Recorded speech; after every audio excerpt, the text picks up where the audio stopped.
upper90studios.com. Upper90studios.com. Today's podcast number 12 for Wednesday, September 28th, 2011. Round 2, Champions League highlights and Carlos Tevez. Let's get right to the good stuff. Bonehead. Tevez. Wow. I don't even want to talk about how Manchester City played because they sucked. Unbelievable. Joe Hart kept them in that game. It could have been worse. He was amazing. Actually, on both of those goals, he actually stopped them. Yeah, and then he had no defense. Nobody helped him out. Slow. I said that from the beginning. They're too slow. Yeah, but he's amazing. He's actually a really amazing goalkeeper. Incredible, yeah. Incredible. Him and Manuel Neuer from Germany. They're top 3. Really, those two guys. They really are. Whoa. Hold on. Who is the third? I wasn't going to say De Gea. Although I thought you were going to say De Gea. I was going to kick you out of here. I have to say he had a really good. Casillas is up there. Casillas looks like he hasn't slept in 3 months. His girlfriend is cheating on him. That's why. Something. I think she's beating him up. I don't know. He's got black eyes. That guy. Let's do this. Let's just get going with Tevez. All right. He says it was a misunderstanding today. Well, look, he said, according to him, that he is always willing to play. He's never declined to play. There was a misunderstanding in the bench. He clearly refused to play. He did not want to play. No. He was pissed off because he didn't start it yet again. And last game, Mancini made him warm up about 5 times against Everton and never put him in, which was just mean. But that's life. You suck it up. You left. You came back late, out of shape. And that's what you get. Now you got to work your way back into the team. And he'll get his chance. No, but he's not patient enough. No, he won't. Not now. No, now. Maybe still. Well, the only thing that could save Carlos Tevez now is the fact that Mancini's probably going to be gone before Tevez is. That's the thing. It's so messed up. I'm starting to feel bad for him. For who? For Mancini. Okay, why? Because they didn't give him power over these players. They own him, and it's backwards. Look at Mourinho. Look at Ferguson. Yeah. They choose the team. Right. They're in charge of transfers. Mourinho appointed himself director of football operations. King of Spain. He appoints himself director of football operations. Yeah. Look at Mamadou Diarra. Listen. Remember him? Mamadou Yes. Diarra. What about him? He refused to play against Barcelona last year when they were getting spanked. Real Madrid is getting spanked by Barcelona. He refuses to come in and says something to Mourinho like, I'm not coming in. Just like Tevez. Yeah. You know what happened? A month later, he's in France. Yeah. He's playing for Monaco in France. And guess what happens? They get relegated. So now he's in Division 2 of France.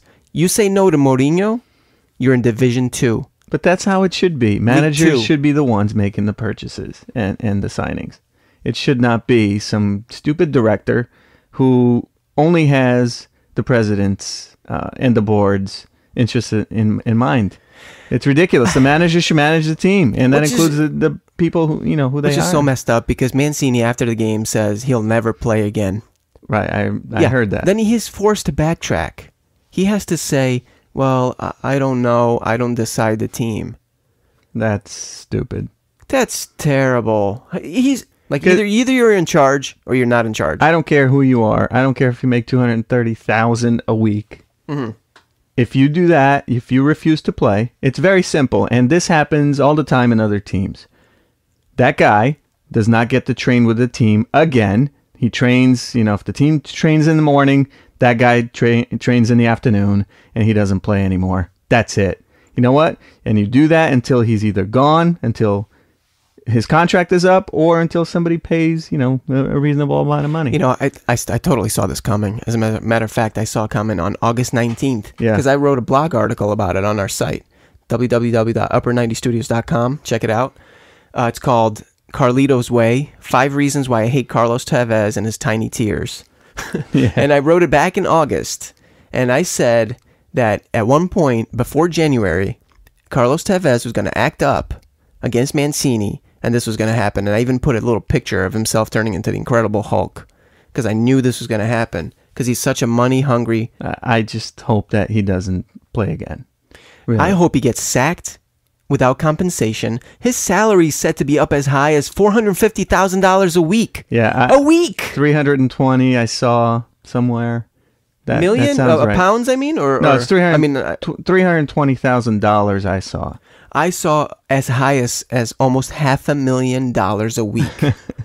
Can you imagine? That's insane. Good luck getting those wages ever again. Right, he's done. How's he going to afford all the cerveza and empanadas? Nobody's going to pay that kind of money for him anywhere. He could end up in Russia or Siberia alongside possible, Eto. Actually. I could see him up in Russia. Yeah, they like to spend gajillions of dollars. Yeah, he'll probably wear like 3 turtlenecks.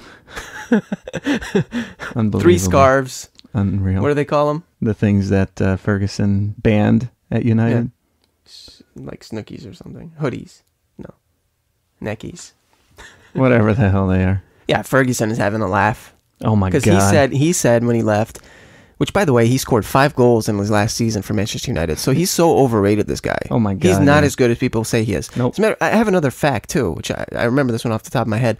Without Carlos Tevez last year, Manchester City won only 2% less games than with him on the field. Yeah. Which means that he's not missed. Nope. If they take him off the field, they still win. If Carlos Tevez doesn't play, Aguero gets 3 goals. And Dzeko gets 4 goals. Yeah. But you got to exactly. keep these guys on the team. And you got to play them all the time. He's messing with Dzeko so bad. It's so He's horrible. breaking this guy. Unbelievable. This is Breaking the hottest guy in the freaking league. And then you sit him down after he scores 4 goals. How do you do that? He came out of nowhere. His confidence was sky high. And he beats him down to the bench. How do you sleep at night, Mancini? Yeah. Well, he probably doesn't. Not now. He's going to have some nightmares tonight. What a doofus. Let's move on. Let's move on to Manchester. Right. Enough of this Tevez. It's clown. I'm so tired of talking about Tevez. Let's move on. What about United? Yeah. What? Unbelievable. What a weird game again. Yeah, something's going on. Well, I mean, look, the injuries don't help, but something else is going on there. It's the defense. Those kids all want to go up, and they're forgetting about doing their job. That's very good reason. But I think really it's the midfield. It's cleverly. It's really cleverly being out of the side has completely destroyed the chemistry of the team. Yeah. It's how you get from the defense, how you transition from defense to offense. Cleverly was a key guy. And the reason he was a key guy is he wasn't the guy doing all of that transition. Fatty McFatterson, Anderson was. Because then the spotlight wasn't on him. Exactly. And Cleverly was doing all the little things that you need, guys like Scholes, the little things that don't go noticed, so that Anderson could do his job. And with Cleverly gone, Carrick and Fletcher aren't doing the job. No, Carrick and Fletcher. Blech. Yeah, blech is right. But Danny Welbeck. No, he's back. And that's what I'm saying. Yeah, that's what you're saying. These young players, they do make a difference. They do make a difference. 2 goals in 2 minutes. So calm, so composed. Unbelievable. He's a poacher. The second goal from Ryan Giggs. Yeah. He made it look way easier than that was. Yeah, that was really good.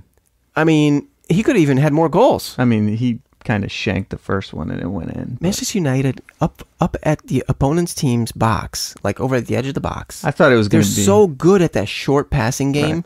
They've totally worked on that since the Barcelona game in Champions League. That's what they've been working on, is that little short passing game. But then the defense. Oh, man. What has happened? If Basel had some quality forwards there, that could have been really bad. And, you keep talking trash about my boy De Gea, but he had some really good saves. He kept United in the game, believe it or not. He really did. I have no complaints about him this game. He was not at fault in any of the goals. See, I'm honest. Yeah, he was not at fault in any of the goals. I admit to mistakes. He had a good game. He actually had a good game, and he somehow let in three goals. Yeah, those weren't his fault. That was the defense's fault. Fabio especially. I mean, the kid looks so good going forward. Yeah. But defending, he is just awful. And Ferdinand. He was at fault in the first half alone, Fabio. He was at fault for at least 3 Basel goal-scoring chances in the first half. He's not good enough defensively. And Ferdinand can't keep up. He wasn't. Yeah, he looked a step behind. He's slow. He was slow in every play. He looked slow. Yeah. If this is the same defense that started the season, let's think about like game 2 or 3 of the season. That defense, this game would have been a blowout, 5-0, 6-0. Let me tell you something else too. Why didn't Nani start? Because he needs the rest. What rest? The guy's 24 years old. Yeah, but he's been playing every game. I don't care. Ronaldo has been playing every game with a broken, gashed foot. And Nani is going strong for 90 minutes. Okay, what do you think Ronaldo... Do you think Nani is as important to Manchester United as Ronaldo is to Real Madrid? But Ronaldo is Yes, you should answer that. No. No. Ronaldo is a cyborg. It's not the same. Yeah. Have you seen Nani's physique? No. All right. All right. Well, you know what? I have. I'm not ashamed to admit it. Fine. He's in good shape. He's a gymnast, Okay. contortionist. Okay, can he Yoga. do some flips when he scores? No, What I could don't he know do? about contortionist and yoga. I'm making that up, but whatever. Look, He is a player. Nani needs to start every single game. He can handle it. If he doesn't play, that's when he'll get hurt. he's United's best player this season. And for most of last season, he was as well. And I think the reason he didn't start in this game is so others could. And then he put in the pass to Ashley Young, who, by the way, had a very, very good game. I thought. Unbelievable cross. Unbelievable. Unbelievable. But that's what I'm talking about. This game would have been over if he had played. Agreed. And he made that cross out of nothing. But that's what he does. He's a difference maker. know. He just comes out of nowhere and he does something unbelievable that nobody expects. But that's back to my point. He didn't start, so others could. Yeah, Ryan Giggs needs to get his minutes. And but Park he doesn't. needs to He get should his not be minutes. I'm sorry. I love Ryan Giggs, legend.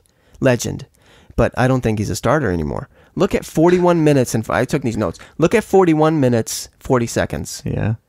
He just whiffs at a ball. Looks like a Sunday league game. I haven't seen him do that ever. Ryan You know what Giggs. that is? Ryan Giggs at the end of the first half. That's tired legs. Yeah. And it's only the end of the first half. Right. That's Well, bad. Like you said, he's a legend from the he's 90s. Not only that, but he got a couple assists. Yeah, from the 90s. He still got a couple assists, so it's not like it's all that bad, but he needs to come in when the game is 3-1 and there's 20, 30 minutes left. And he comes in and he just calms everything down and he puts in an extra goal and just settles the match. If you're going to rest anybody, rest Young and leave Ryan Giggs on the left side so Nani can still play. I would have played 90. I would have started him. Young hasn't done anything since game 3, really, if you think about it. Yeah, he's been off his game a little bit. He the has last couple games. disappeared. But he came back now, and of course, now that I sold him in the fantasy team, Yeah, he comes back and he's back in form now. But Well, I kept him, and I'm sure he'll get more opportunities, and Fergie's gonna motivate him. He'll be fine. What did you think about the penalty kick? Do you think it was penalty? It didn't look like a penalty to me. It was harsh. It was a little clumsy, and neither player touched the ball. And I just thought Valencia was just stronger player. But I can see how it was called. Yeah, I can see how it could be a penalty because Yeah. he didn't actually touch the ball. You know what I mean? Yeah, I've seen a lot worse. But at the end, the referee pissed me off so bad. Do you know what I'm talking about?